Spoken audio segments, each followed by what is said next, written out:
Wish you all a very good morning. At the onset, allow me to offer all the participants a very warm welcome for taking out time from your various schedules during this pandemic to be with us today. I now invite Dr. Rabindranath Das, Principal, K.R.B. Girls College, to give his inaugural speech. Welcome, sir.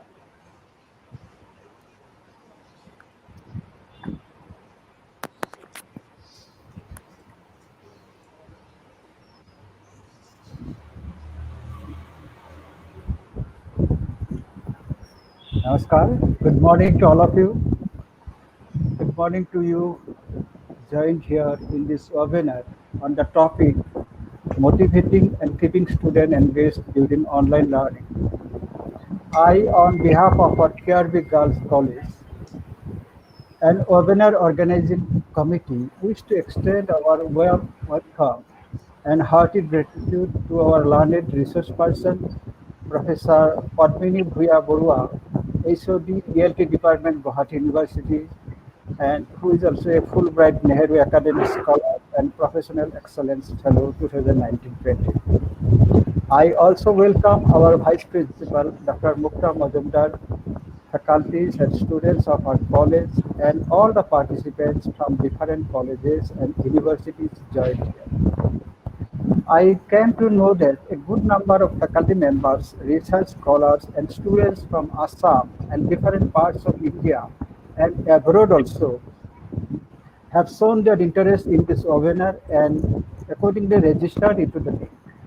So I offer my heartfelt thanks to our English department faculty, particularly Dr. Bonali Bhuya and Dr. Janali Chaudhary Bora of the Department of English for taking initiative for organizing this seminar.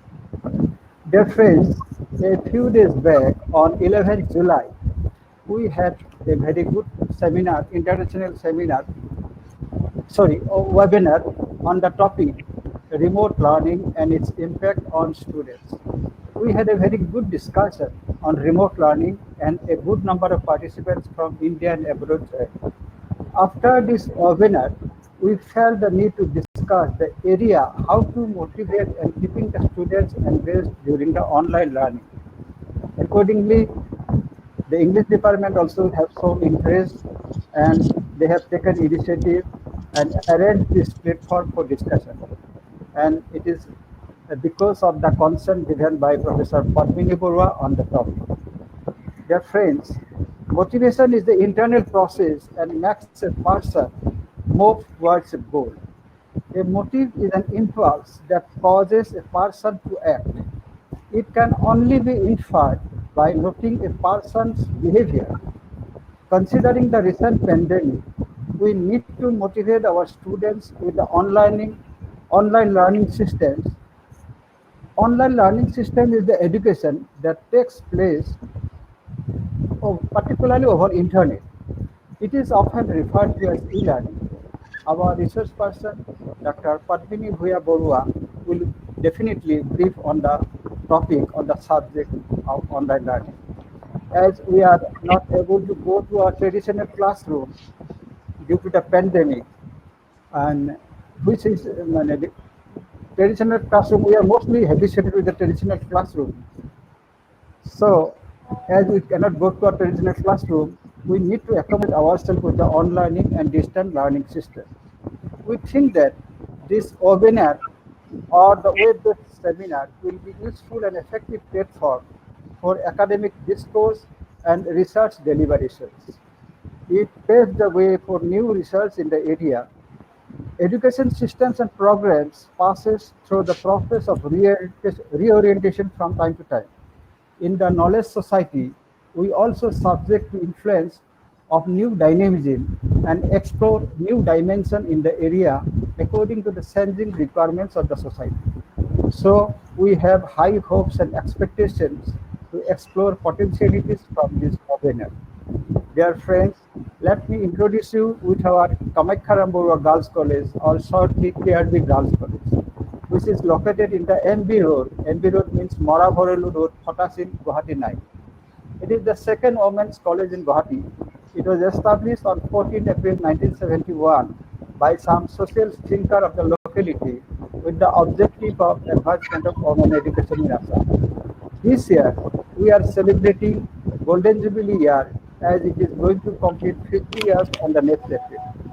The college, which is affiliated to Guwahati University, offers higher secondary course in arts and commerce stream and BA with almost all major subjects in arts stream. The college is duly affiliated to the Guwahati University and it is accredited by NAC up to the second cycle. The activities of the third cycle is in the process. The college is providing co-curricular and extension activities through NCC, NSS, career guidance program, distance education study center, sports infrastructure, etc., in addition to our regular course facilities. With this, I once again offer my heartfelt thanks to our research person, Professor Padmini Bhuya for accepting our invitation and all the participants for joining this program and wishing this webinar a success. Thank you all.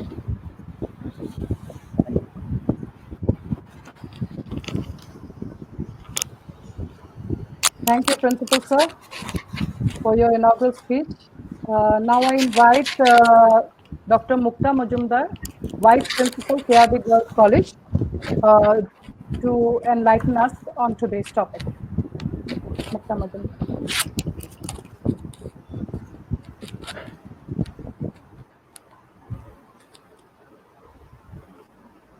Okay. Can I start now? Can I start now? Can you hear me? Can I start now? Yes, ma'am. Okay. Okay.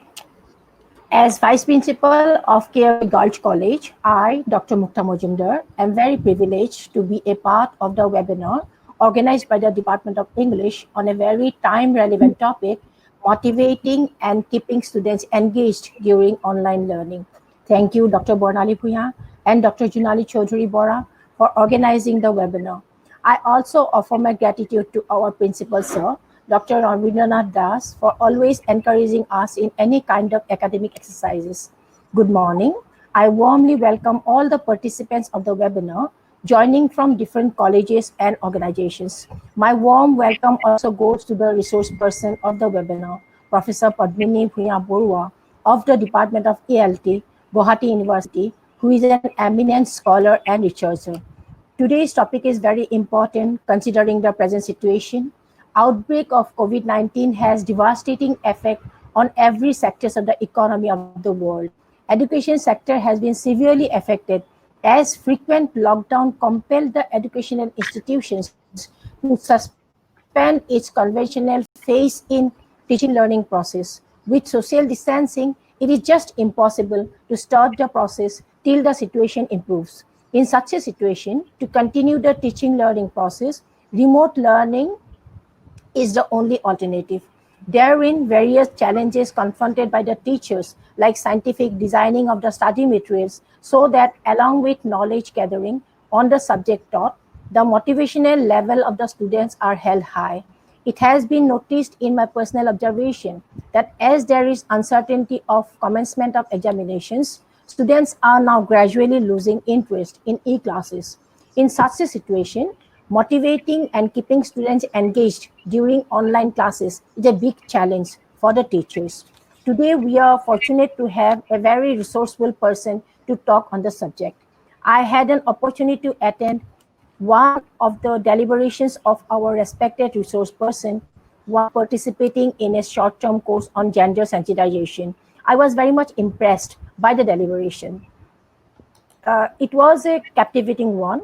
Today, therefore, I am very eager to listen again on the very important topic. I am confident the deliberations will be a very fruitful one and the webinar will be a grand success. Thank you all.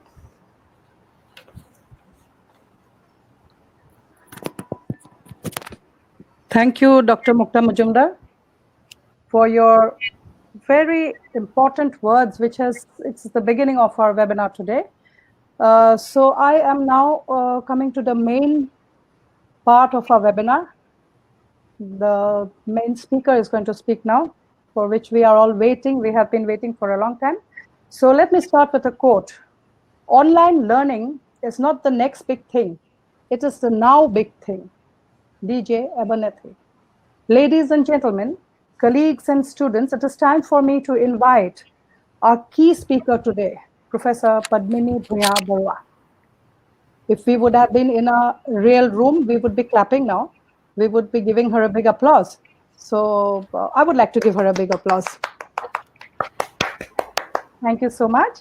I first met Professor Barua at a refresher course at the Guwahati University, and her class so impressed me, so inspired me, that I totally changed my course of research. We instantly became good friends, and till today, we share a unique bond.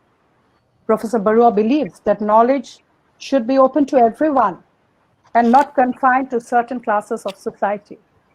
Her recent experience in the United States of America, both in online as well as in campus teaching, makes her an expert in the field. We are extremely privileged to have her among us today. Thank you, Professor Barua. Presently, she is a professor and the head of the department, English Language Teaching at Guwahati University, where she teaches and supervises master's and PhD programs in ELT. She is a Fulbright Nehru Academic and Professional Excellence FNAPE Fellow for 2019 and 2020, and has just completed her fellowship at the University of San Diego, California, where she taught in the TESOL EMED program and completed her research project on developing critical consciousness in teacher candidates supporting refugee background learners. Dr. Barua has over 20 years of experience in English language teaching, teacher education pedagogy, materials development, and teacher research. I would also like to share here that participants from all across have been sending me messages and thanking me through messages for bringing their favorite speaker to this platform today. Dr. Barua is here today, not only because of her academic excellence, but also because she is a good orator, has a super sense of humor, and known to keep her listeners enthralled with her style of presentation. Participants, colleagues, friends, ladies and gentlemen, I bring before you Professor Padmini Barua.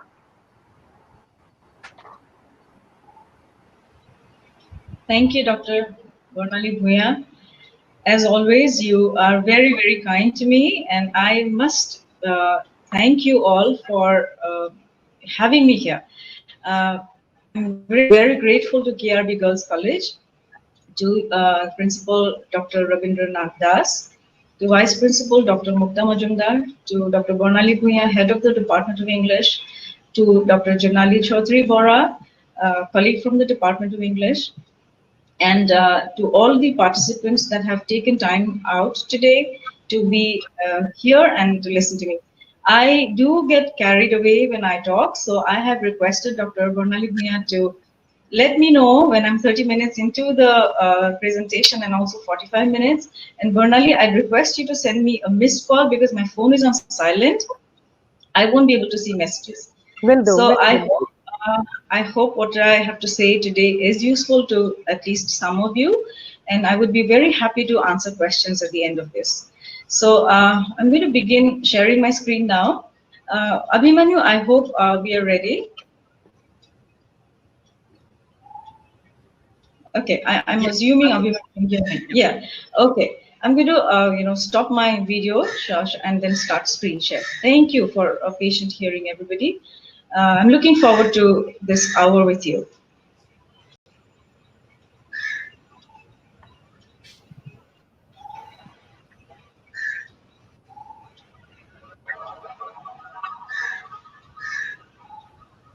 So I'm going to be speaking on the topic, motivating and keeping students engaged during online learning. And just to begin, I would like us all to think of our own experiences of remote teaching. My first question, and Abhimanyu, this is where I'd like you to start the poll. I have a question for everybody. Are you comfortable teaching online? Abhimanyu, if you can hear me, will you please run the poll? We've run it, ma'am.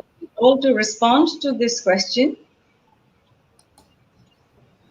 And Abhimanyu, I'm not sure if I can see the answers. Ma'am, I'll just update you. Yeah, sure. So let's take a few seconds and have our participants respond to this.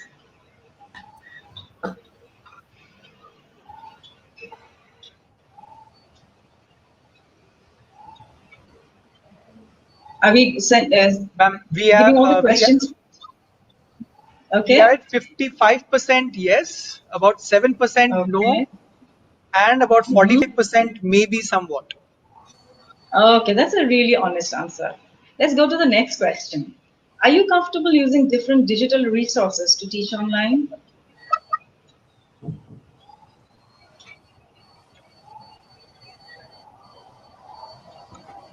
It's good to know that a lot of people, almost 50% people, are comfortable, and around that number says maybe there are only about 7% saying they aren't comfortable. So, are we comfortable using different digital resources? Do we have a response to that yet? We're getting responses, ma'am. Okay.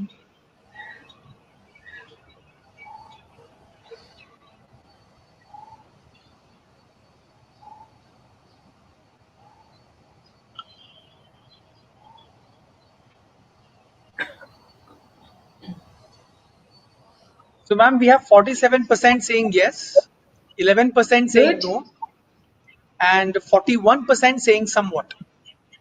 Okay, so it's kind of the same answer. All right, here moving on to the third question.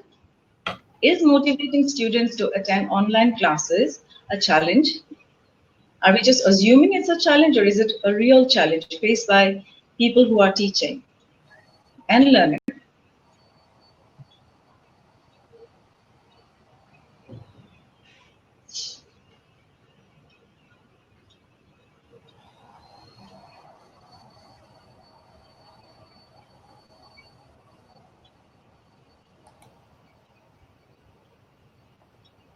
I'm scared of the answer.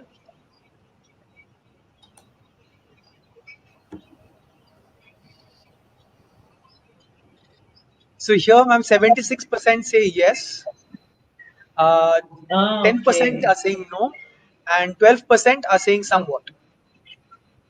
All right. Okay. This is something, I think this is a universal problem. I have two more questions. The fourth one is, do you allow your students to plan and deliver online classes or classes online? This is for teachers, of course, and students can respond if they are allowed.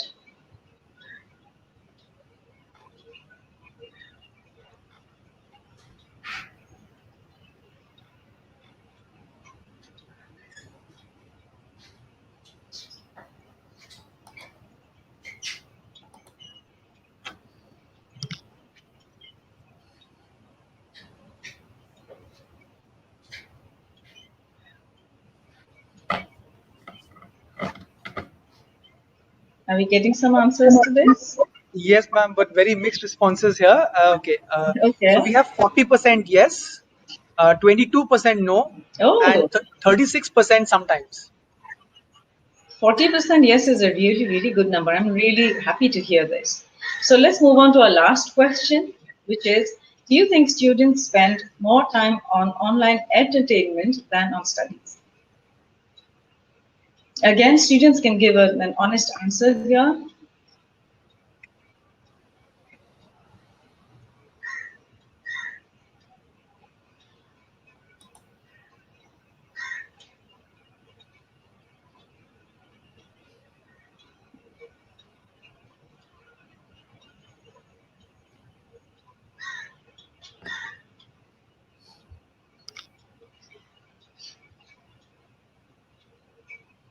Do we have any responses here? We have yes as 82%, no as 7%, and maybe as 9%. Okay, that was an honest answer. Thank you, Abhimanyu, for your help.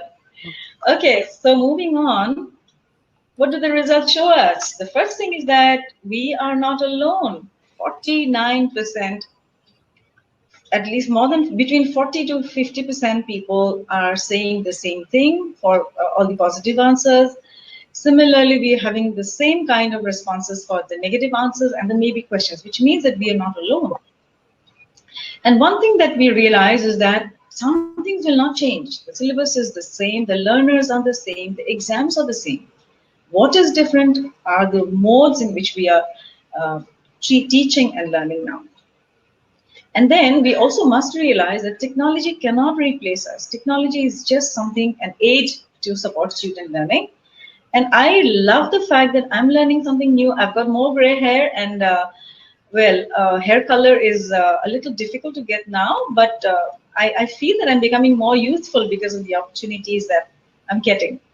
So one thing we must remember is that when I say we are not alone in this, I mean we are not alone globally. The British Council ran this survey, and I participated in this, and maybe a lot of you also did, about the needs and the challenges faced by people during the pandemic. And keeping up student motivation has been one of the most important things. A lot of people, teachers and teacher educators have said that making students motivated, keeping them motivated and engaged is a really big issue. So 5,518 responses, out of that, more than 1,000 came from South Asia, which is here in the South Asian region. We are facing this problem. Now, what drives motivation? Because that's the main thing. So research says or shows that meaningful input for real communication, learner autonomy, competence, and relatedness are the four main things that drive motivation. And today I'm going to talk a little more about all of these. Now, before we talk about meaningful input, we need to understand what is the nature of 21st century learning. And I'm sure you will all agree with me that this is a very different kind of learning, and it's kind of popularly known as socio-technical construction, because here we have the human action and social context influencing one another through technology. We also hear the term seamless learning, which is the fact that we are learning in a continuity, in a continuum across the combination of locations, times, technologies, and social settings. And the word seamless actually came from an article by Ko in 1996. It's not a new concept, where he talked about the fact that what was once separate units in class and out of class has now become all merged. And now we've come to a point where students are using their life experiences to make meaning of material introduced in class. And this is a very significant thing, especially during the pandemic times, where we have all moved to online learning or blended learning. Now, how is seamless learning connected to student motivation? So this is something that I found very interesting. Seamless learning promotes self and co-construction of knowledge, and then it takes away knowledge, the belief that knowledge is composed of universal facts that need to be taught to students by teachers. We moved away from that, and central to these notions are the fact that mobile technologies have enabled us to move in and out of physical and virtual spaces, and it's not limited us to individual, individual communication. It is also allowing us communication in various different formats. Also, there's something that is interesting, which is the transportable identities.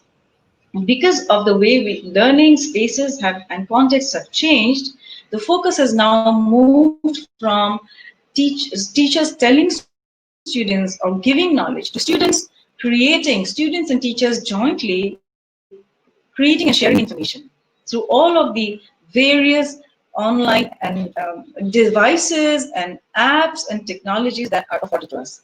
So, but the problem is that we still hear people saying that online classes are dull because other ways of being online are far more interesting. So what is it that we can do about this? So the first point, if you remember, when we talked about motivation, was meaningful input for real communication. And this means establishing a meaningful connection so that we can use online communication to serve our personal needs, students' personal needs, while delivering content and course-related information. And three popular ways in which research says that can be done is by encouraging self-instruction oriented. We have all of these how-to videos now. Everybody is now a hairstylist. Everybody is a baker. Everybody is a dancer, a poet, an artist. We are all now becoming, able to hone our talents online because we have a lot of these self-instruction videos. So how are we using these for imparting education? That's what we need to focus on. A lot of learning also happens through YouTube, TED Talks, and other entertainment-oriented channels. Second Life and avatars. Everybody now has an avatar, and students will know what I'm talking about. I even have an avatar for my iMessages. So you don't need to, you can have your own self. You can also have a digital self. And then we don't need to, we all know about the way in which social media apps have come into our lives. I remember when I first started WhatsApp with my students a few years ago, I was so excited. I started a group, and within 2 weeks, students forgot that I was there, and they started, using language that was not really appropriate. But that was a long time ago, and now it's so different. We are all so used to all of these ways of communicating. One sample task that when we talk about meaningful communication and input, this is an example I got online. I don't remember the source. I'm sorry about that, but this is one suggestion. This is an activity on climate change, and this is how students were assigned and given an opportunity to learn about climate change without the teacher having to deliver or explain or read from the textbook. So there was a discussion mode comprising online and asynchronous and synchronous, online and physical learning resources. Another sample task that I saw, this is something that gave me an idea, is how students can be made to present information through various modes. It's not, and the teacher can also do the same. These are so many different ways in which we can deliver content without having to stand in front of our students and talk all the time, which can be extremely challenging, boring, and tiring for everybody. Now, I want to also talk about the fact that learner autonomy is one of the key driving factors here, one of the key factors that drives motivation. And here the focus has to shift from what we as teachers can do for students to what students can do for themselves. And this is again, has been attested by research. Ima Ushioda is a world leader in English language teaching, and this is what she says. And she said this in 2003.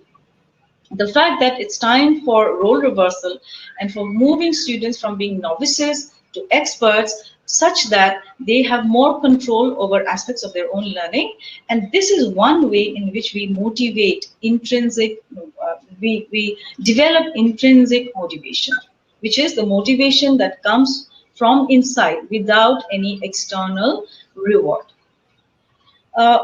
This allows us to move away from the burden of content that we all feel we are weighed under, and shift the responsibility of learning to students. That's one good way of motivating students and keeping them engaged. Now, I'd like to give you an example from my own students. My students, after I return from the US, I'm not teaching them any course. They are not going to get graded for this. But I asked them these questions. These are directly taken from my email to them. I said, could you please do this for me? Make a poster, make a video, make a document. I gave them no instructions whatsoever, which apps to use, which platforms to use, how to make their groups, what to do. There were absolutely no instructions. And I was amazed, and I only gave them 2 days. And this is what they gave me. These are examples of documents that they gave me where they wrote down challenges, they gave me links. And I know you can't see, but I just wanted to take screenshots and share with you. And what I discovered from their responses are some things that we all realize and know, but there are some things I discovered newly. We all know that visibility and audibility problems are there. But it came as a surprise to me that maybe not all learners are used to Zoom, Google Meet, and so like we are struggling, they are also struggling. So we are on the same page here. There is less scope for elaborate communication. We really can't talk as much as we can do in a real class, which is frustrating. Uh, Children said that they felt they were left on their own at times because they had to, really struggle with deadlines. And because the physical classroom atmosphere was missing, it was easy for them to get distracted. Some of them said they couldn't really find a lot of good material online. Some said soft copies were expensive, so they couldn't afford to buy some, textbooks. And they also felt that they should be, it would be good if they were given a little time to before classes were class timings were decided and informed, because they are all at home now and they are all involved in different chores. All of us are doing household chores. Dr. Barnali Bhuya is making date cakes. I'm making chocolate cake. And a lot of you are, with more talent than me, are painting and baking and cutting hair and doing all kinds of really interesting stuff. Now, one more thing that my students said is that online classes consume 90% of their data, which is why they can't finish their research and assignments. And this is something that we all need to be aware of, because these are things that drive motivation.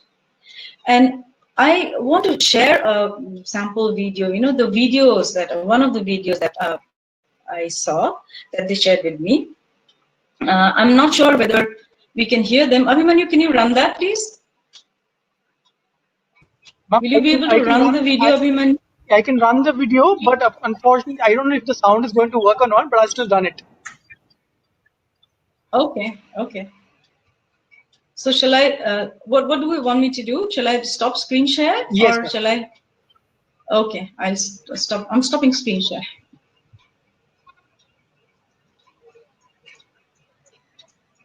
I've stopped screen share.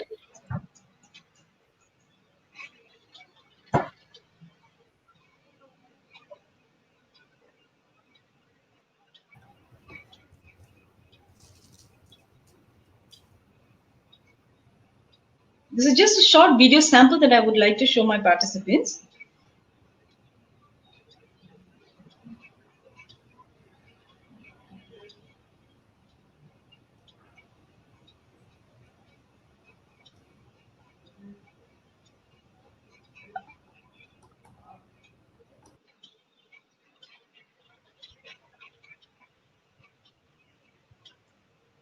Okay. We can't hear, but okay. I'm so sorry that we can't hear. But this is one parent, and there's a student of mine is interviewing her father, and he has a lot to say about what is happening during the pandemic. Abhimanyu, we can just move on to 2 minutes, and then 4 minutes, and then 6 minutes. Sure. Because we can't hear, there's no point. Just move it to 2 minutes.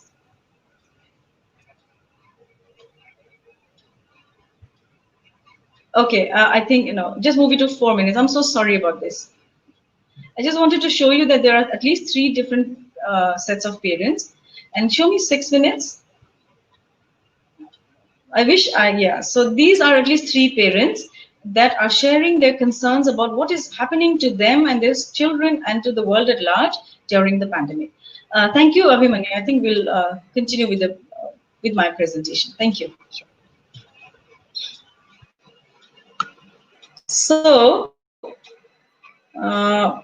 what I found really very interesting is that this video was made completely without help. I just discovered when I saw the 2 videos that they sent me that they were using something called Filmix and InShot. I have no idea what these are. They themselves found this without assistance. They were able to edit the video, join clips, because this was a group task, 3 different sets of parents. They knew that they had to introduce they needed to narrate parts of it. They knew that they had to moderate the discussion. So this was amazing the way they did it. They prepared a script without me having to tell them. I'm sure they did several retakes and takes. They zoomed in and out, and I'm sorry I couldn't show you the whole video. And they knew that they had to, blur some of the background out and focus on the speaker. All of this is something I have never taught them. They knew that there was something called a video presence, and so when the students themselves spoke, they spoke really very well with a lot of voice modulation, and I was impressed and amazed at what they could do without any kind of assistance. So, and then the poster assignment that I gave them, this was the poster they made. There are, of course, I'm sure we will have problems with the picked images of white people or anything, but or the other things. But I was impressed that they put together a poster again without any kind of help. And this is something that they created on something called Pixar. I had no idea what this was, and I was really very impressed because if you can see the WhatsApp chat screen shared, the only problem that they had, and they kept updating me. They kept telling me, "Ma'am, we are doing this task. We're going to submit it tonight," without me telling them. They opened a group in my name and they shared it. And this was something that I did not ask them to do. So they said they were not being able to share it on Google Drive, but then after a while they said, well, they sent it. So I was really very impressed by what students can do even without any kind of guidance. Now, the third thing that we need to remember is that the students that I'm talking about, not all of them have the same type of competence. I realize that some of them, the quieter ones in class, are the ones that are really very competent in the way they use technology. This was something amazing. So when we talk about competence, this is the third driver of motivation. We are talking about self-paced learning opportunities, which means if we can give flexible deadlines. So for example, if you're setting a task and they have to, we want them back by 7 days, maybe we can say, return it to me between 5 and 7 days. So children that are more able to do the task can submit by 5 days and be over with, and children that take longer can, submit by the 7th day. This way, everybody feels responsible, and then they are not aware that they are not going to be penalized. They are aware that they are not going to be penalized. One more thing that we need to keep in mind, looking at the different levels of competence, is that we can, break up the kinds of questions we ask learners. We can start with factual questions from the text or from the chapter, the lesson that they're learning. We can ask them inferential questions where children have to infer information from the text, which is a slightly higher order reading skill. And if we feel there are students in our class that are really very critical thinkers, then we can set evaluative tasks for them. So we can set up these different tasks for different groups of learners. Each group, according to their competence level, has a different set of questions to answer. Everybody gets rewarded for their effort, and nobody is penalized. We can also vary the word length. For children that are really good at writing, we can have a longer assignment. For children that are not very good at writing, we can have a shorter assignment. Or we can, for every assignment, we can have a mix of factual, inferential, and evaluative questions, so that children that are not really good at critical evaluation can at least still be awarded marks and grades for their ability to answer factual questions, and so on and so forth. The other thing to do is, which I find personally useful, is to move tasks along a continuum of complexity, which means I start off with control tasks, which can be MCQs, where all the answers are given and children are just supposed to mark the correct answer. And then we can move on to guided questions, where we give part of the information, and part of the information has to be written by the student, and there's a lot of support. Finally, we move on to independent tasks, which our students can practice on their own.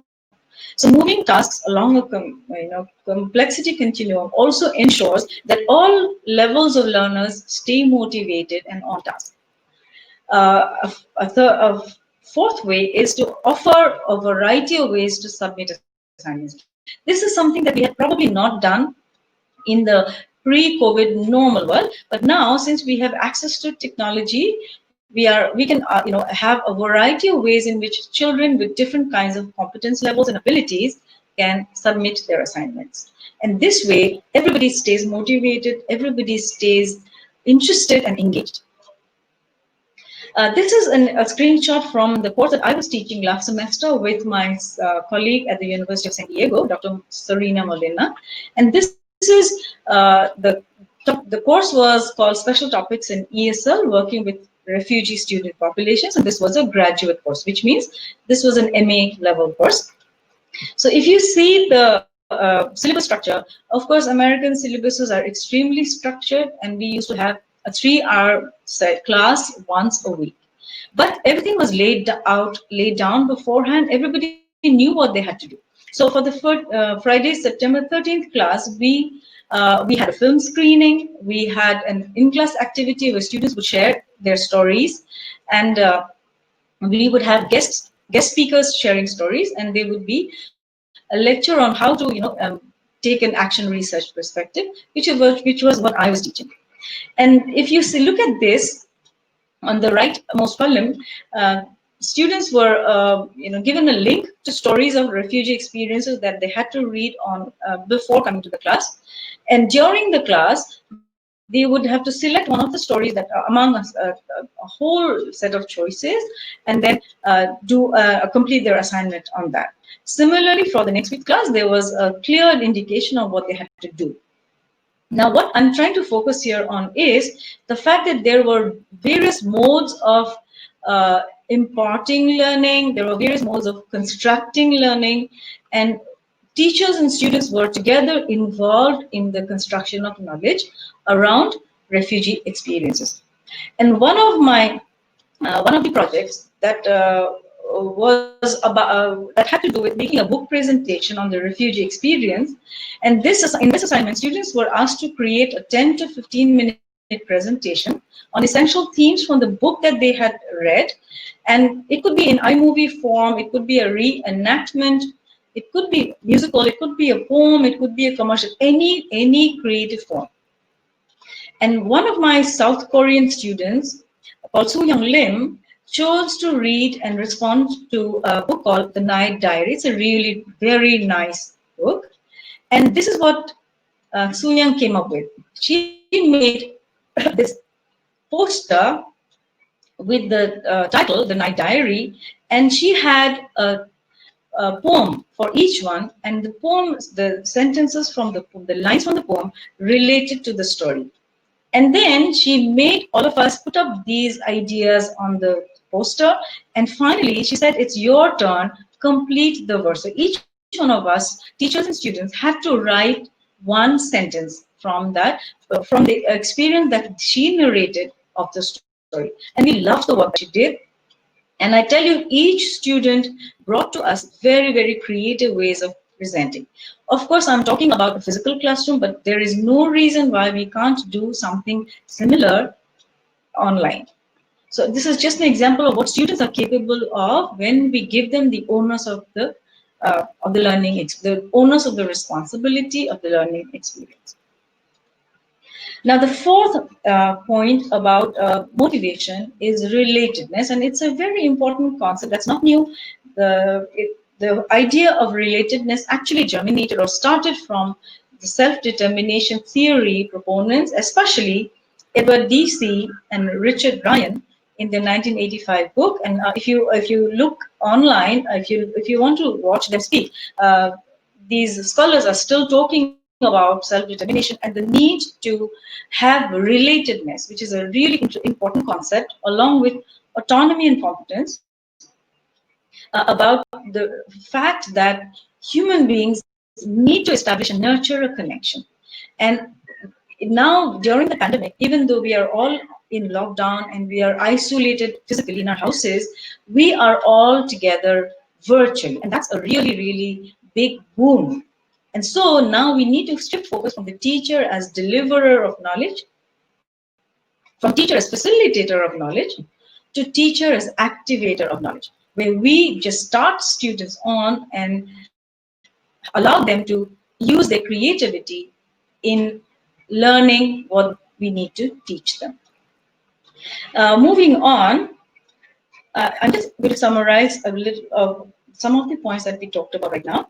So one thing that we need to do is to set achievable goals. We need to have short-term goals for them, what they're supposed to do within the next month, and then long-term goals. This is important because students need to know where they are going.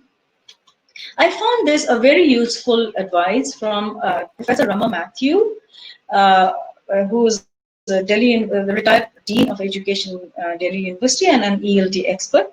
She showed this, again, she got it from somewhere else. I'm sorry, I don't know the source. But she says it's very important now, especially, to break the syllabus into 3 lists, something that is really necessary, something that feels good to know, and something that is required for exams. If we can look at our syllabus and we can, kind of gently do a rough kind of syllabus breaking, we will know what to focus on and what time. And that might help students and us stay motivated. It is very important not only to set achievable goals, it's also important to lay out very clear objectives of the whole journey and the process of learning. And we don't need to turn all online classes into classes where we talk and students listen passively. Why don't we experiment with flipped classes where students are given tasks about their courses to learn beforehand using a variety of resources, and the class sessions can be discussion sessions. You could also give them gateway tasks or bridging tasks. For example, if it's, I'm taking an example from my refugee background course, to read the textbook around refugee background learners learning English.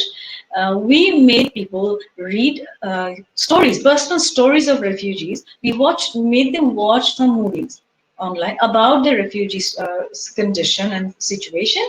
And when we met in class, we had the textbook chapters in mind, but we also had these other resources that we had all, experimented with, so that in the class we spent time discussing the whole thing. And when the students evaluated our course at the end of the semester, they said that this had helped them a lot. I don't have the records here, but I do have the records with me, and it really made us feel happy that the affordances that we allowed for learning using different kinds of resources, online as well as physical, really made a difference to how people learned. And not all classes need to be about teaching. We can also have stop taking classes when we can just meet to check progress, clarify questions, or talk about deadlines. So that's something we can do. And when it comes to evaluation of our own learning, of our students' learning, of our own teaching, of the assignments, I feel that checklists, polls, and rubrics are really very useful. And I'm going to spend the next 10 minutes, the last 10 minutes, talking about these. And I hope I'm not going too fast, and I hope I'm allowing people to process all the information. And I'll be looking forward to all your questions around whatever I've been presenting. So moving on to checklists. Checklists are great tools for self-check and progress. And these can be designed by the teacher, these can be designed by students, and we could also have collaborative design. And here is something that I just picked off from the internet. This is a weekly assignment checklist for the teacher, and there are weekly jobs to do. Read all content pages for week 1. Choose the notebook entries you will use as a model, and select the one you will use to generate your piece. So there are instructions the teacher has given to herself. And then once we have a checklist for ourselves, and if we have a checklist for students as well, we can simply check whatever we were able to do, cross whatever we could not, and so we have a good idea of what we were able to achieve and what remains to achieve. And this can be very transparent. Students and teachers can have access to both kinds of checklists if you want to make that kind of a checklist, and that allows us to map and check our progress, and it's a very useful tool. I love Google Forms because Google Forms allows you to make checklists. They allow you to make assignments, quizzes, worksheets. We don't need to start from scratch. We have the power of technology to help us develop different kinds of checklists and course assignments, and also exit tickets. And this is something I really love. But I'm going to just show you a assessment. It's so interesting and useful. If you wanted to make an assessment, all we need to do is just put our questions here, and you will know what I'm talking about once you go to the Google Forms. And then you can have questions here, and you can see responses immediately when you click on the responses tab. It's a really useful tool to have, and we can do it for polls, classroom polls, for assignments, for checklists, for any kind of work around our teaching components. Exit ticket is something that the American system of education, right from school to college, is used, and it's very, very powerful. And an exit ticket is where you ask students to reflect on their learning. So, what's one important thing you learned in class today? Do you feel prepared for today's test? I'm so sorry about the background noise. What will help to make today's lesson more effective?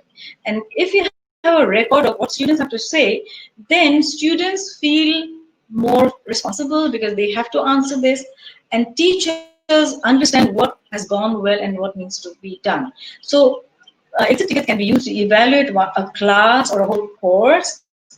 It can be used to identify problem areas that still remain.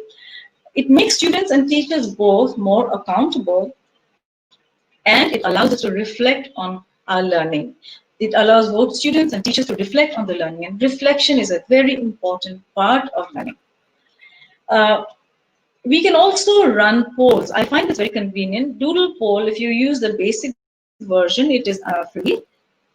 So when we decide on a class or an assignment date, we can actually create a doodle poll. So here is an example on the right side of a poll that I just, my fellow writers, I'm co-authoring a book with my colleagues from the University of San Diego. And this is something that we are trying to decide. In August, what is the time that's convenient for us to meet? August, and then September, and then October. So we all put our names and we all put our check marks, and we find out which is the convenient, and then we do it. If we cannot find a date that is convenient to everybody, we look at the other dates. And what we can do in terms of teaching is that if we are using an online tool for teaching, we can record the session, and on the other days that students cannot, all students couldn't come, we don't need to be there. We can just post that video, and people can see what we had discussed in the class when we had met the majority of the students. So there are various ways in which we can use these online tools to keep students engaged in their learning. So it's important that we strengthen learner motivation, and we can do that by self-monitoring and progress tracking, like using checklists. Also by using polls, so that we can set up a timeline that is convenient to all students.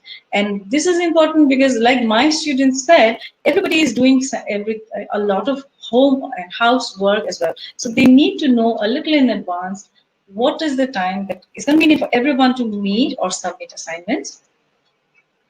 And it's not that we have to keep meeting students all the time. Students can set up their own meetings once they know how to use the tools, the free versions, or you can encourage them to use your meeting room. You can actually have them have their own meetings, or in whatever way they feel comfortable. Then a part of the learning is happening on their own, and that is extremely useful because that feeds into what we have to share with them. It's important that we assign roles and responsibilities to ensure that work is progressing, because what happens is that even in student groups, there are some students that are more active, and there are some students that are more passive. So we need to ensure that we assign roles and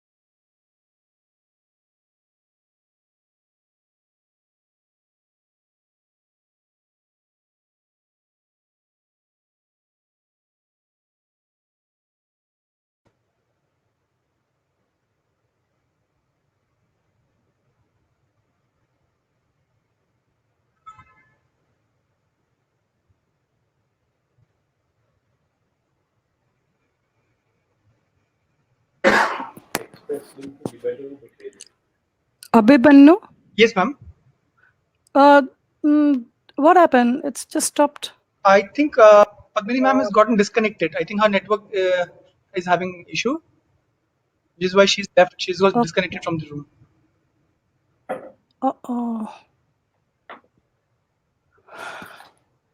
Okay, participants, hold on. I think Padmini ma'am got disconnected. Just take a 2-minute break. She'll be back. I'll just connect with her. She'll be back. Don't leave the room. Everyone stay here.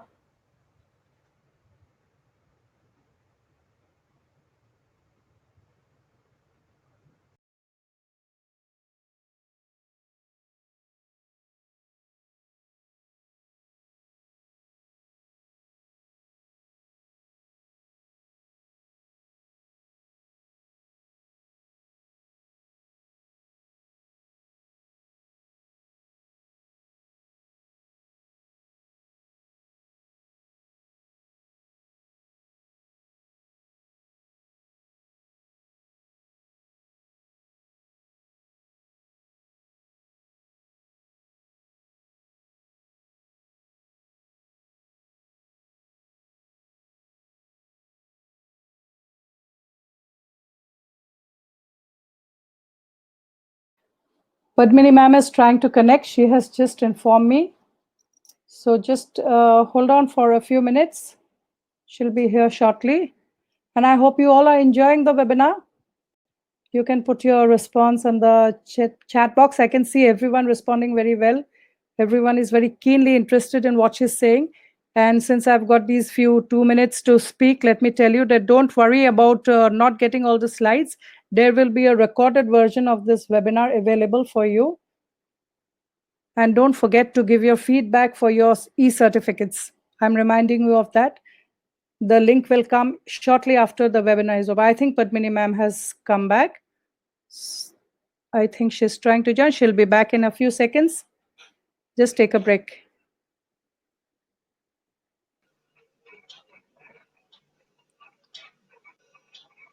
I'm happy to see so many of the participants here. I'm so sorry. I'm really sorry about this. Yes, she's back. It's good, Padmini. I got a chance to speak for 2 minutes. Okay, welcome back. Thank you. Okay, carry on. Yeah, sorry. Can you hear me now? Yes, we can hear you loud Hello? and clear. Yeah, we can hear you loud and clear. Okay, thank you. Okay, carry on. Apologies for this. Apologies. Okay, so I was saying we can, strengthen motivation by self-monitoring and progress tracking, and we can encourage students to set up their own meetings. We don't really need to do it all ourselves. Assigning roles and responsibilities is important so that everybody feels connected and involved and engaged. We can also allow students to peer teach, and then we should allow them to speak in their own languages, use their own lingo, because the focus is on learning. And then once students have confidence and handle on the language of the contents, they can, if you want them to use English or any other language for discussion and assignments, you can have them do that. But even in real physical settings, when you ask students to discuss something, they usually like doing it in a language that they're comfortable in. And that's something that we can do even when you're teaching them to have discussions online, student-led discussions online. You can also help them or tell them to design checklists and MCQs, questions for one another, and that ensures again that a lot of the responsibility is taken away from us, the burden of responsibility is taken away from us, and students can do a lot of things on their own once you let them do, as you saw in my students' work. And they can bring resources. It's not us. We don't need to spend a lot of time looking at resources. We need to do that. I'm not saying we should not, but it doesn't only have to be our responsibility. Students themselves can make or collect and bring to the class for discussion things that they have read online, videos that they have watched online that connects to their learning. And these are great ways in which we can motivate students. So moving on to, just a second, moving on, there are ways in which we can also make them personalize their learning using a variety of online tools. And again, I'm going to show you an example from one of our projects at the University of San Diego. I know we may not have these resources here, but then it's good to know what is available, and some of us might want to try them. There's something called Weebly, which I learned about only when I was there, and I love the idea that students can submit their assignments through Weebly, and there are these easy beginners guide to Weebly videos on YouTube. If anybody is interested, they can watch that. So here is what one student called Kenia Galavis did. She set up her own site. These are all the photos that she shared. There's a home page, there's a CV page, there's a learning centered syllabus page because she's an MEd student. There are lesson plans, there's a demonstration lesson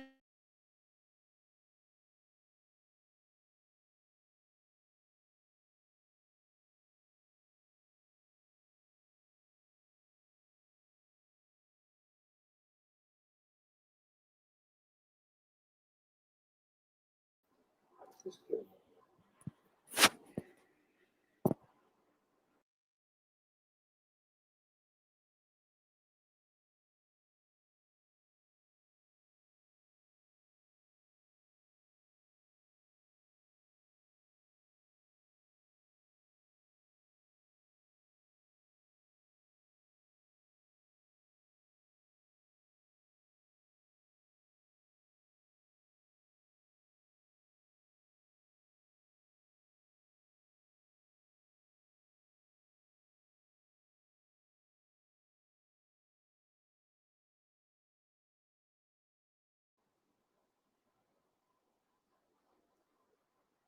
Padmini ma'am is again off because I think Guwahati University network is giving her problems. So please bear with us. She'll be back in a minute. I just spoke to her. She'll be back in a minute. Just hold on and be with us.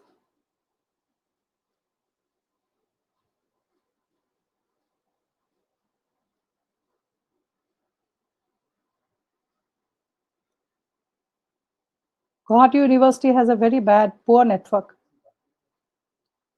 She's having problems.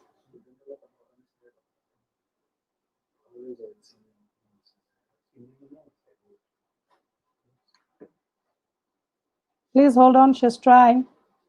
She'll be back.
I think Dr. Padmini Bhuya Barua is back. So I'm sure in a short while we can continue with the presentation. So sorry again, this is all at my, all the issues are at my end. I'm so sorry about this. Oh God, thank you for your patience. It's okay. You can begin now.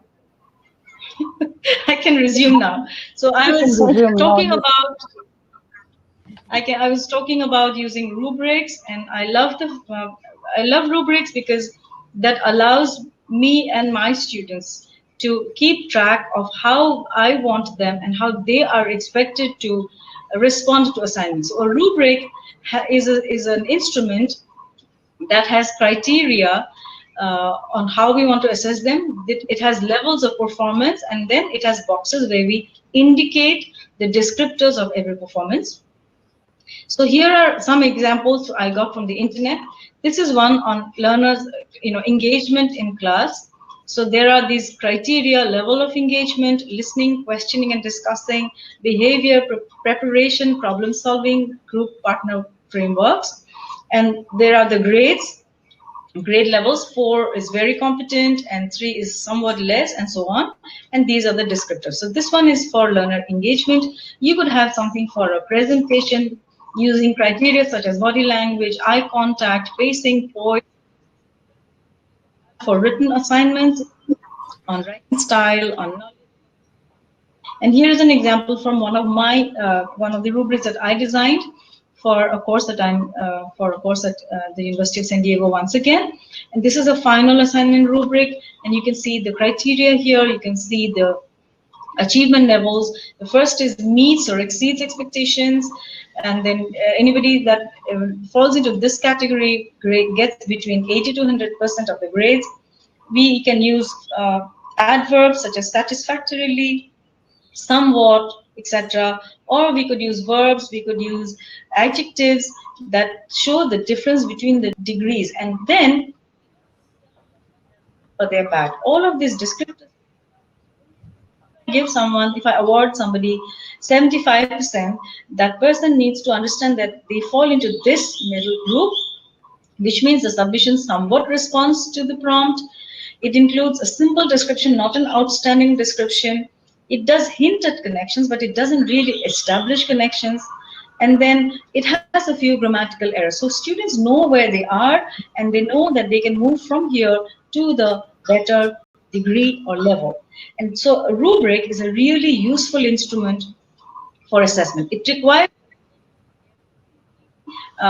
a bit of time, but once we have a rubric in place, we don't have to worry about how we are going to assess every student, provide feedback for every little thing that they do. It can become a really difficult thing, a big challenge for teachers and for students also to understand where they have gone wrong, how they can improve. So this is about rubrics, and I use the modified Bloom's taxonomy. If any one of you is interested, you could use the taxonomy to design a rubric, and I will be happy to help if anybody wants to do that. So that's basically what I had to say today, and I'm just going to stop with some tips. It is important that we need to respond to questions and assignments and discussions from the students, put in a lot of effort.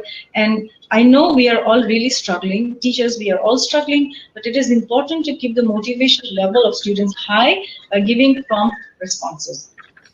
Since if we can use rubrics, we already are able to provide need to respond to each and every student. Sometimes when we have more than 100 students, more than 50 students, this can be quite a struggle. Even if you're not teaching every week, it's a good idea to keep up, put some kind of message telling or helping your students know that you are on they are on your mind, and to give them a sense of the fact that you are with them. And in the virtual classroom, I found these some good examples of advice. Use your voice to make up your physical absence. So modulate your voice, and it's a lot of fun. I can tell you, it's a lot of fun. I don't know if some of you have watched a movie that I was in 5 seconds, and it was fun. I am a bad actor, but it was a lot of fun doing that. Just because I got to use voice modulation, I got to act. And when you're teaching, you need to pace your delivery. I know I speak very fast, and my mother gently reminds me, try and speak a little slow. Not everybody needs to catch the Rajdhani Express. So she keeps telling me that. And another thing is avoid mannerisms. I realize I say, all the time, and I only know that because I can hear myself in a recording. And these are mannerisms which can be quite annoying. We also need to learn online etiquette. We need to minimize background distractions. It's a good idea to be at a place where you don't have people moving in and out of your background. It can be very, very distracting. And then another thing is that we don't always have to be on the screen. We can set assignments, move away for a while, and come back. And I think these are useful things for online learning. I also feel that it's important for us to connect with parents and let them know that we are all together in this, and that they are the other way of kind of support that for our students. And together, I think we can keep our students motivated. And sometimes you can also have virtual team meets, like we did yesterday with Gornali and Janali.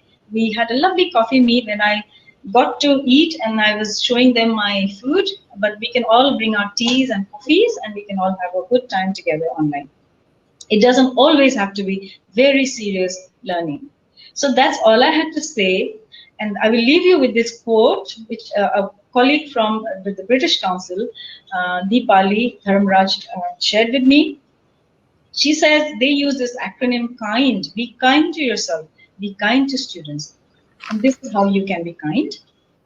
So this is all I had to say. And I love this picture that I found in a shop corner somewhere in the USA. And this is the last thing that I'll show you. One day, you'll tell your story of how you've overcome what you're going through now. And it will become part of someone else's survival guide. So that's all I have to tell you. These are my references. Thank you, and I'm happy to answer questions. Thank you all for your patience.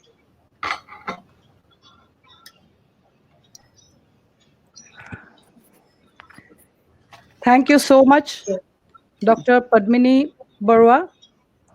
I actually have no words to say a warm thank you from all of us, because you have been, as always, excellent in your presentation. And I actually liked the small breaks you took in between. We still don't know. We still God's don't way. know whether it was the network not working or whether you were having that coffee cake break. So we are still Maybe for all skeptics. you know. Yeah, maybe for all we know. But Yeah. yes, all the chat box is showing a lot of encouraging messages. Everyone is saying that they are enjoying this very much, mostly the students. I love the students' comments that are coming in. There are a lot of questions coming in.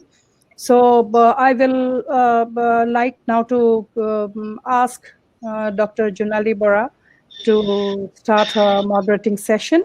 And we look forward to a lot of questions being answered by you. And thank you again from the Department of English and from K.R.B. Girls College. Thank you, and I'm really sorry, Dr. Das and all my colleagues at K.R.B. Girls College for the disruptions. But like Dr. Gornali Bhuya is saying, I'm sure everybody enjoyed the break. Thank you. Yes, we did. I'll be happy to answer questions. Yes. Now, Dr. Junali Bora. Thank you so much, Dr. Padmini Barua, for your, enlightening, motivating, inspiring, and engaging talk. We really enjoyed, the about the meaningful strategies that you talked about, and of course the meaningful connections that you talked about, which will definitely help us, rethink and reframe our strategies so that during this pandemic we can become better teachers. So thank you very much. And now it is time for you to join the question session, a question answer session. So we have a number of questions. We have a question from Abhishek Rai, who wants to know that how can we teach engineering final year students about preparation for mock interviews through the online mode? Okay, Abhishek, I think now if you have been thinking about what I said a bit, I think the responsibility can be shared with your students. If there are mock exams online, students can themselves go and look for them. You can have a repository of online mock tests, and you can set up a time for everybody to take some of these tests. I think that's the beauty of online mode. There's a lot of information available.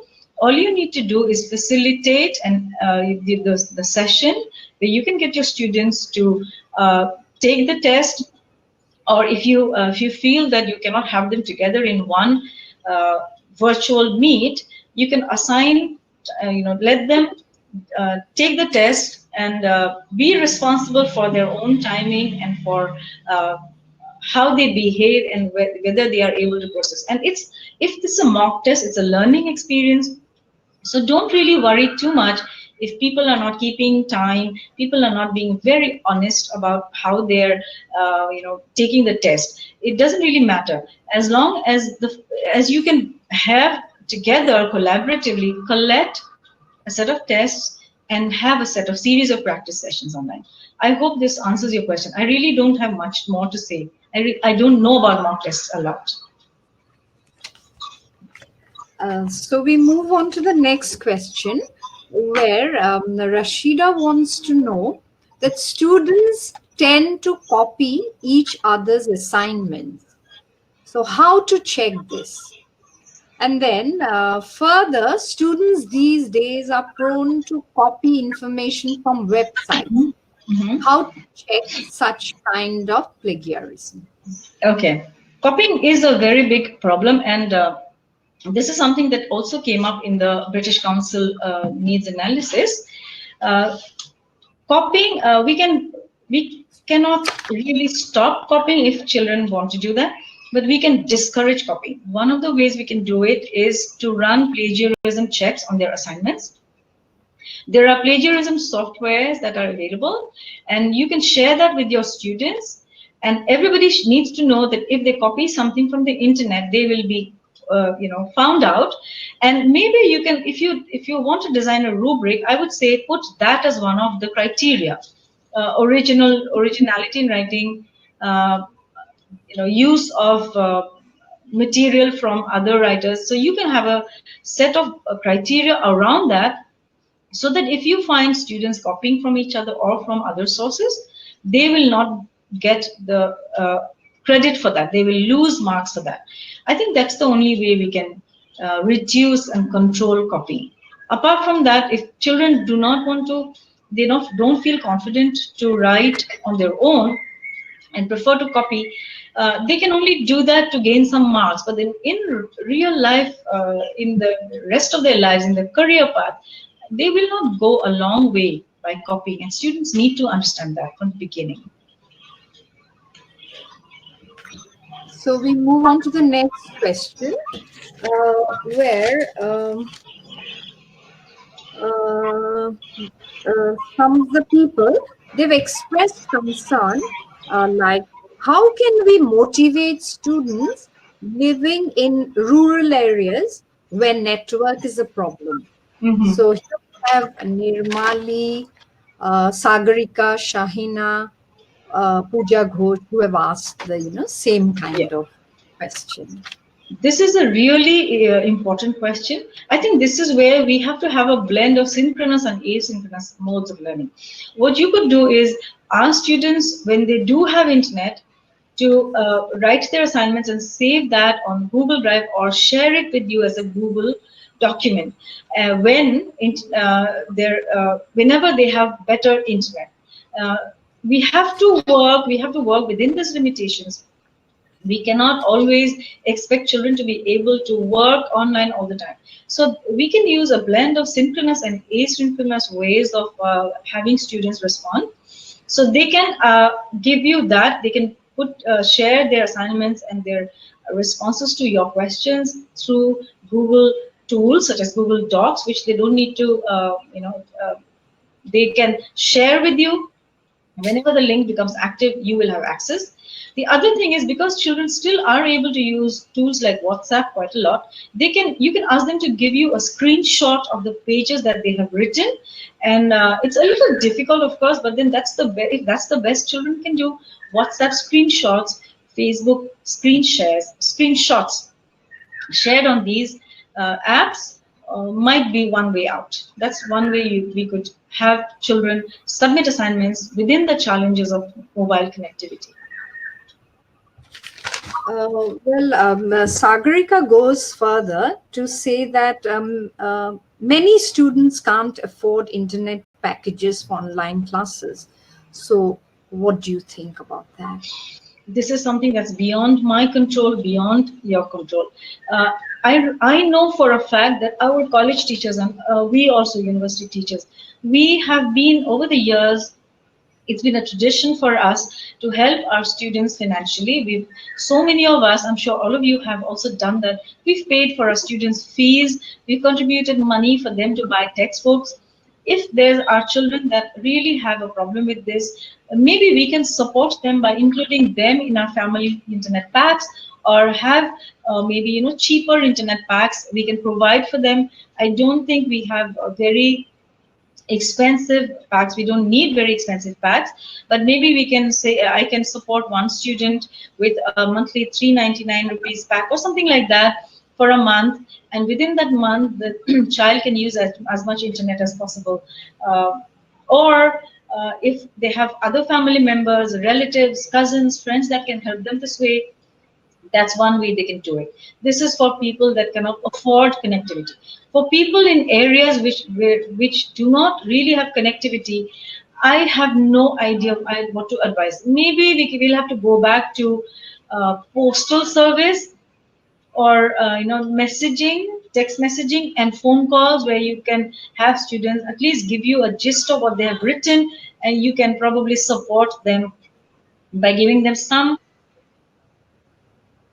These are just some ways we'll have to explore. I think we'll have to just keep exploring different ways of being able to support our students during all of these, with all of these crises. Then we move on to the next question by Shiba, Okay. who wants to know what are the challenges in implementing uh, the online classes.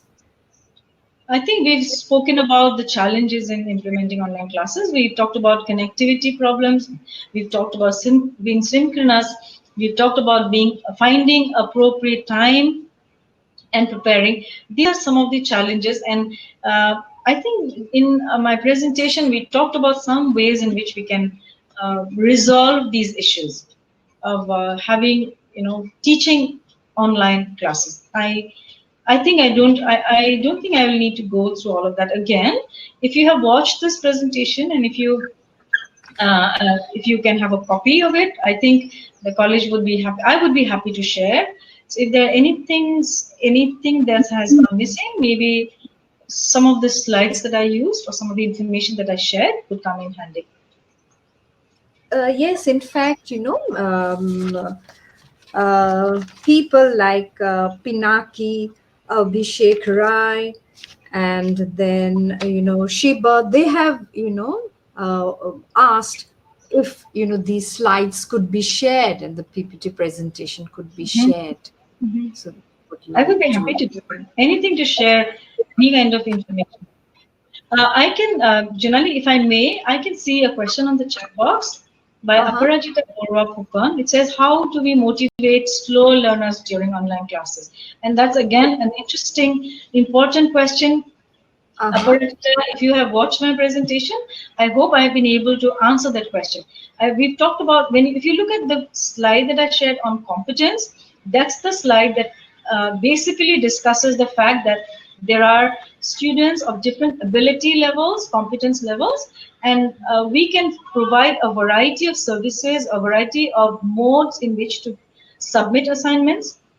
We can offer a variety of question types that might cater for learners that are not really as competent as others. But the important thing is that we know our learners, we know which ones require additional help, so we do not have to give the same assignment to everybody.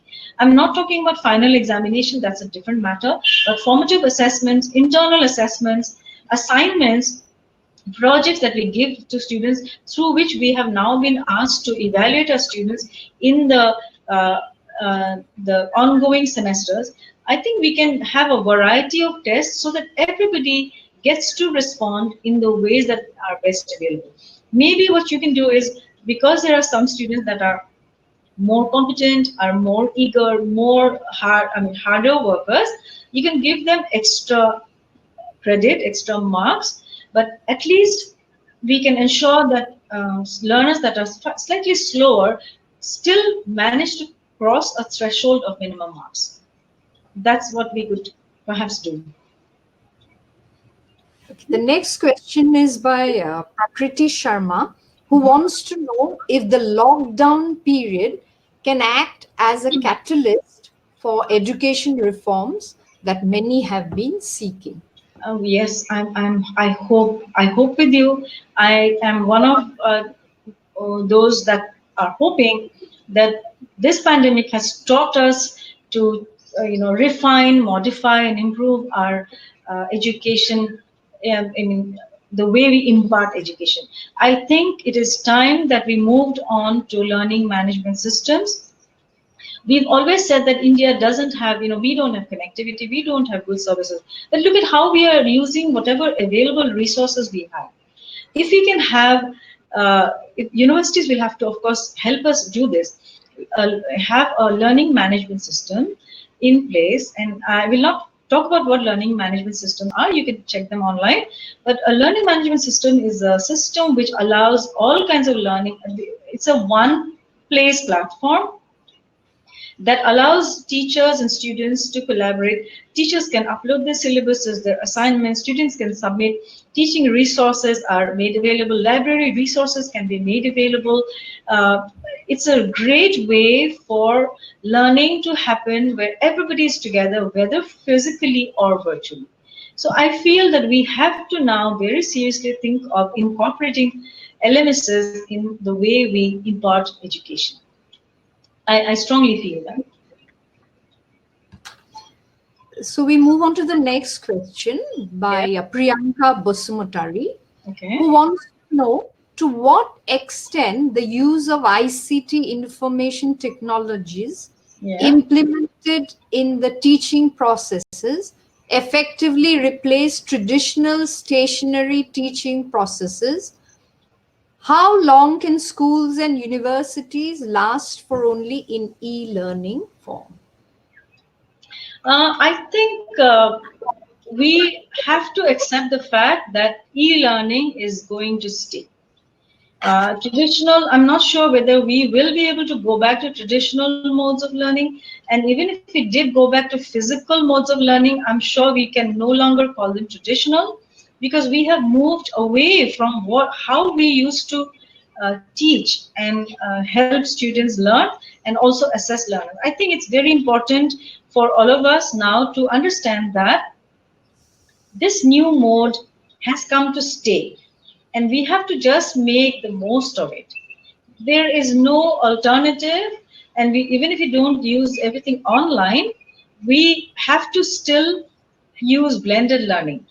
And that's how it's going to be from now on. It's a good idea, it's a good thing if we can prepare ourselves and accept the fact that it's time for us to just get used to online learning. I think that's important. So we move on to the next question, where Atre wants to know that we have maximum number of vernacular medium students with limited or no knowledge of English. What Yes. online tools can such students use for their work? I think learning online is not limited to a language. The way the internet is moving now, information, knowledge is accessible in many different languages.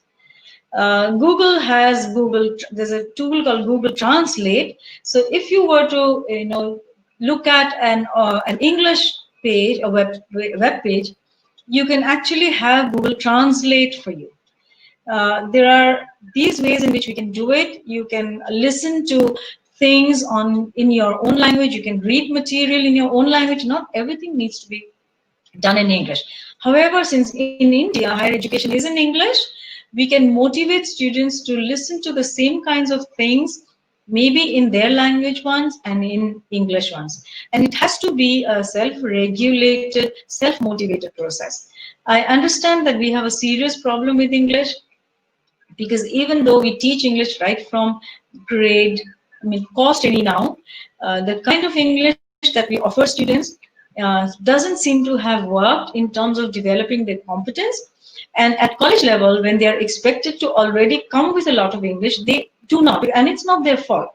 But what we can help them do is, because at college they are fairly older learners, they are adult learners, they can take charge of their own learning, and there are a variety of resources through which they can improve their proficiency in English and also access content in other languages besides English. I think these are some ways we can help rural learners, especially, and learners that have low proficiency levels of English. Janali, does that? I don't know whether I'm answering questions appropriately, but that's the best I can do. We can have the next question, or I'm not sure how we are doing for time. Junali, I can't hear you. Is Junali on mute? Junali, you are mute.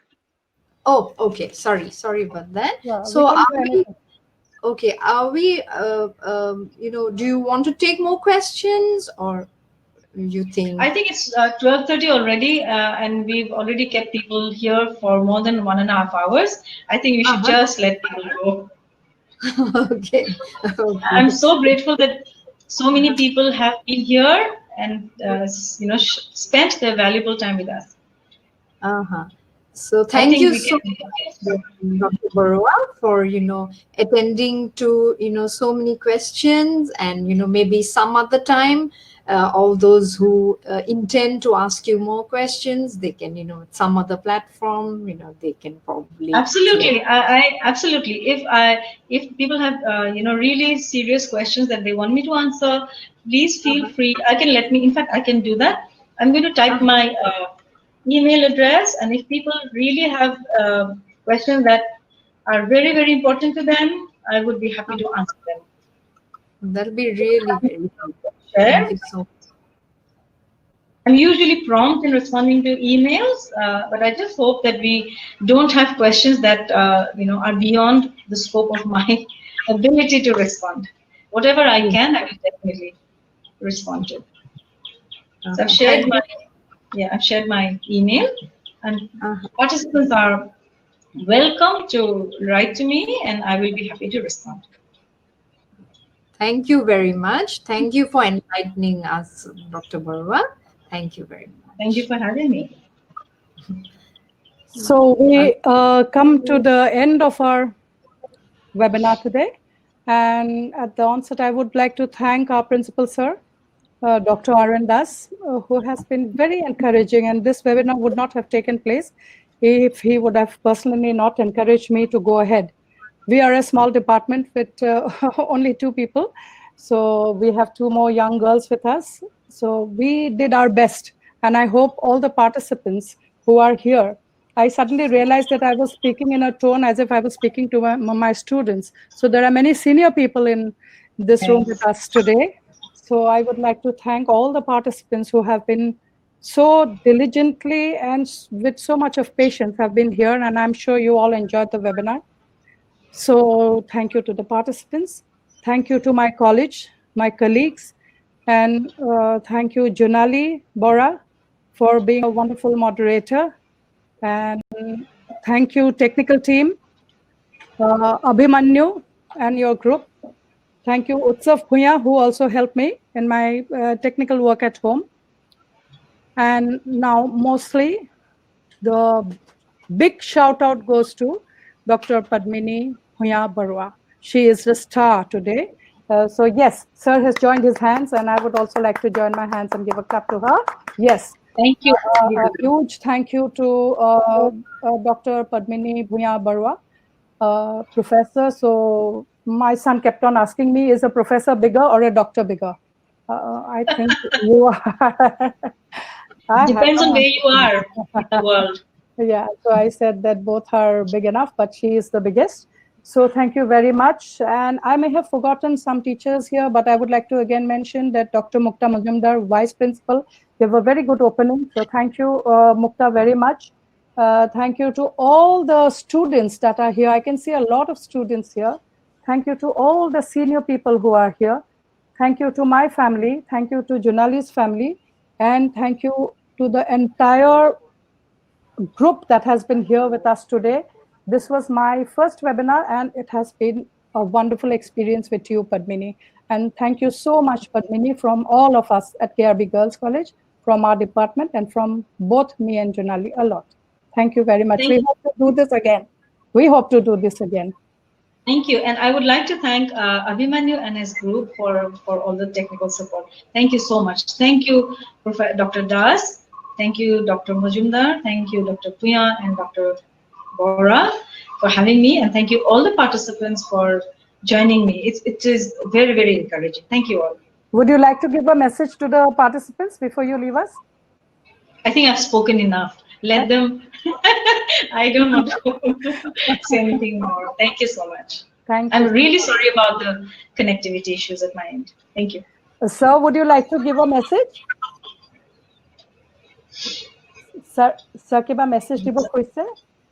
Sir is on mute. Sir, আপোনাৰ হেৰিটো মিউটত আছে। আপোনাৰ হেৰিটো মিউটত আছে, sir. You would like to give a message?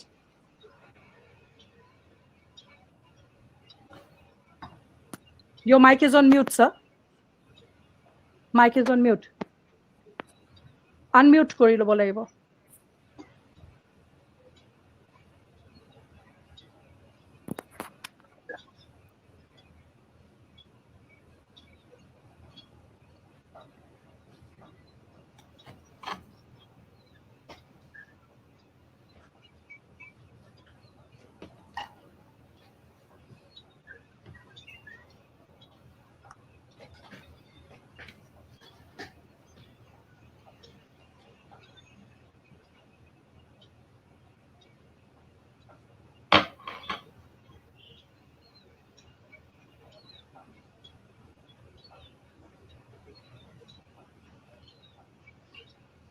Screen at the top of your screen, there are buttons, blue buttons. That has to be, the audio button has to be turned on. স্ক্ৰীনখনৰ ওপৰতে এটা green audio' button এটা আছে। চাৰিটা button আছে, 2 নম্বৰটো কৰিব লাগিব। 2 নম্বৰটো টিপিব লাগিব, sir. ওপৰত আছে। আপোনাৰ ভইচটো অহা নাই, sir. Ma'am, sir is trying to connect, but I think he has to refresh his browser once. I don't. How do we do that? He can just refresh, sir, you can just refresh the browser once. Yeah. Can you just inform him?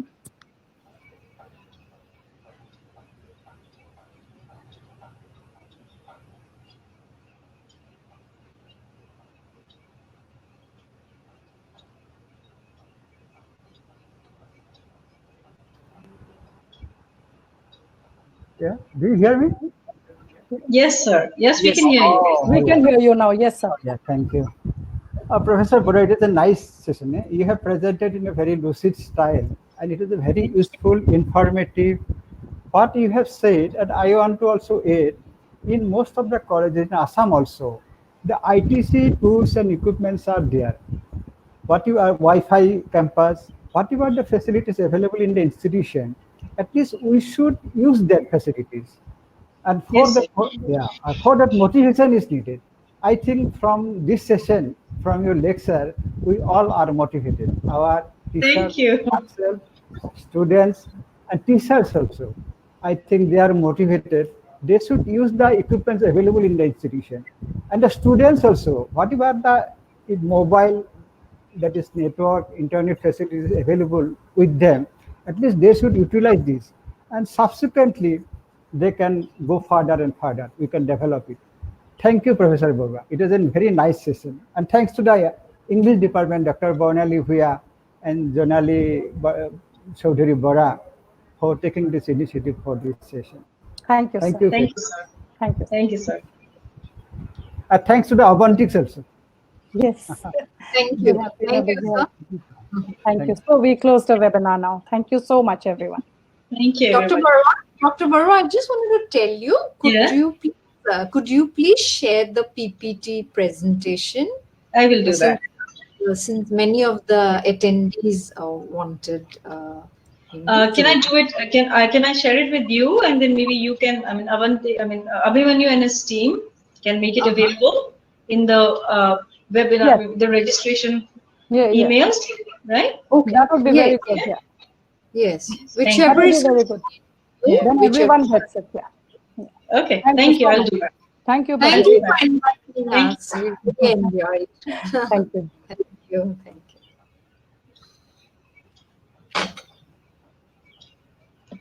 Abhimanyu? Yes, ma'am. Okay, now has Bornley ma'am left the room? No, Oh, I'm here. about our feedback certificates? 1 minute. Abhimanyu, do you think all the participants are also listening in? Can you switch off the webinar? Ma'am, we will have to effectively shut down the webinar. Yeah, let's shut down Junali. Yeah. After that, we can talk. Yeah. So you can exit the room, ma'am. Okay, we are exiting the room.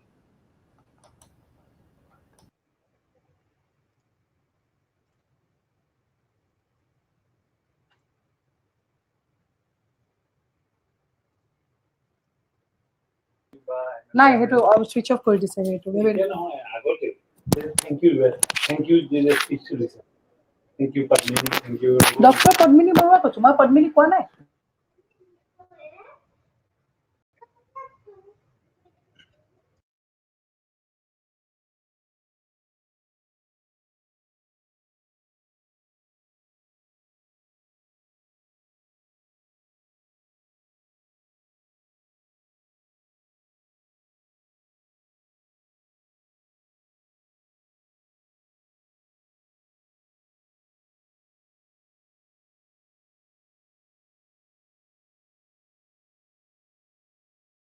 অকল আমি